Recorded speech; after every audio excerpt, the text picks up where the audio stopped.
എന്തായാലും 2 വർഷങ്ങൾക്ക് ഇപ്പുറം ഫലസ്തീനിലെ വംശഹത്യക്ക് ഒരു അറുതി വരാൻ പോകുന്നു എന്നുള്ള വാർത്തയാണ് ഇന്ന് രാവിലെ മുതൽ നമ്മൾ കേൾക്കുന്നത്. ആദ്യ കരാറിൽ ഹമാസും ഇസ്രായേലും ഒപ്പുവെച്ചിട്ടുണ്ട്. ഇതിന് പല റീസൺസ് പല മാധ്യമങ്ങളും പറയുന്നുണ്ടെങ്കിൽ ഇതിന് ഒരു റീസൺ അല്ല, ഒരുപാട് റീസൺസ് ആണ് ഈ ഒരു അവസാനത്തിന് കാരണമായിട്ടുള്ളത്. ഒന്ന്, ഇസ്രായേലിന് ഇനി ഒരിക്കലും പിടിച്ചു നിൽക്കാൻ പറ്റില്ല എന്നുള്ള രീതിയിലേക്ക് എല്ലാ രാജ്യങ്ങളും കൂടെ ഇസ്രായേലിനെ ഒറ്റപ്പെടുത്തുന്ന സിറ്റുവേഷൻ ഉണ്ടായി. അതേ സിറ്റുവേഷൻ അമേരിക്കക്ക് വന്നു. അതിലുപരി അമേരിക്കക്ക് ഇനി ക്രെഡിറ്റിന് ഇസ്രായേലിന് ആയുധം കൊടുക്കാൻ പറ്റില്ല. അതുമാത്രമല്ല, ഇസ്രായേൽ വലിയ കടക്കണിയിലാണ് ഇതുവരെയുള്ള ഈ 2 വർഷം കൊണ്ട് നടത്തിയ യുദ്ധം കൊണ്ട് ഇസ്രായേലിന് കിട്ടിയില്ല ലാഭം എന്ന് പറഞ്ഞു കഴിഞ്ഞാൽ.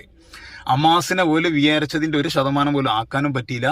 അത് മാത്രമല്ല, ലോകത്തെ വൻ ശക്തികൾ എന്ന് പറഞ്ഞ അമേരിക്കയും ഇസ്രായേലും കൂടെ നടത്തിയ ഈ യുദ്ധത്തില് ഈ വംശഹത്യയില് ഹമാസിന്റെ മുന്നിൽ മുട്ടുമടക്കി ഇസ്രായേലും അമേരിക്കയും.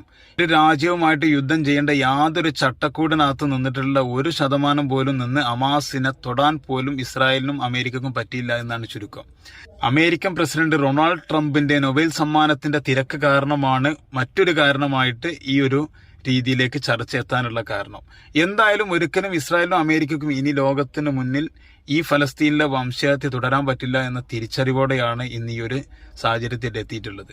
എന്തായാലും ഫലസ്തീനികൾക്ക് എത്ര ജീവൻ പോയി കഴിഞ്ഞാൽ അവസാനത്തെ ഒരു തരി മണൽ പോലും അവിടെ ജീവൻ ശേഷിക്കുന്നുണ്ടെങ്കിൽ പിടിച്ചു നിൽക്കും എന്നുള്ള കാര്യം ലോകത്തിന് മനസ്സിലായി. എന്നാൽ ലോകത്തിലെ വൻ ശക്തികൾ എന്ന് പറഞ്ഞ അമേരിക്കയും ഇസ്രായേലും അവരെ എല്ലാ കാര്യങ്ങളും ഉപയോഗിച്ച് ഫൈറ്റ് ചെയ്തിട്ട് ഒന്നും ചെയ്യാൻ പറ്റിയില്ല എന്നുള്ളതാണ് ചുരുക്കം. പാവപ്പെട്ട ഒരുപാട് കുഞ്ഞുങ്ങളെ, അതായത് ഒരു ചലനമില്ലാത്ത മനുഷ്യരെ ഒരുപാട് വംശഹത്യ ചെയ്തു എന്നല്ലാതെ ഒരു കാര്യം അവിടെ നടന്നിട്ടില്ല. അപ്പം ഒരു കാര്യം ഇസ്രായേലിന് ഉറപ്പായി, ഹമാസിനെ തീർക്കാൻ ഇനി ജീവിതത്തിൽ അവർ ഇറങ്ങൂല എന്നുള്ള കാര്യം. എന്തായാലും നല്ലൊരു വാർത്തയാണ് ഇന്ന് രാവിലെ മുതൽ കേൾക്കുന്നത്. ഇത് എന്തായാലും ഈ ഒരു ചർച്ച ഇതിന്റെ പൂർണ്ണതയിൽ എത്തിയിട്ട് ഇനി ഒരു വാറിലേക്ക് അല്ലെങ്കിൽ ഒരു വംശഹത്യയിലേക്ക് പോകാത്ത രീതിയിൽ ഇത് അവസാനിക്കണമെന്നാണ്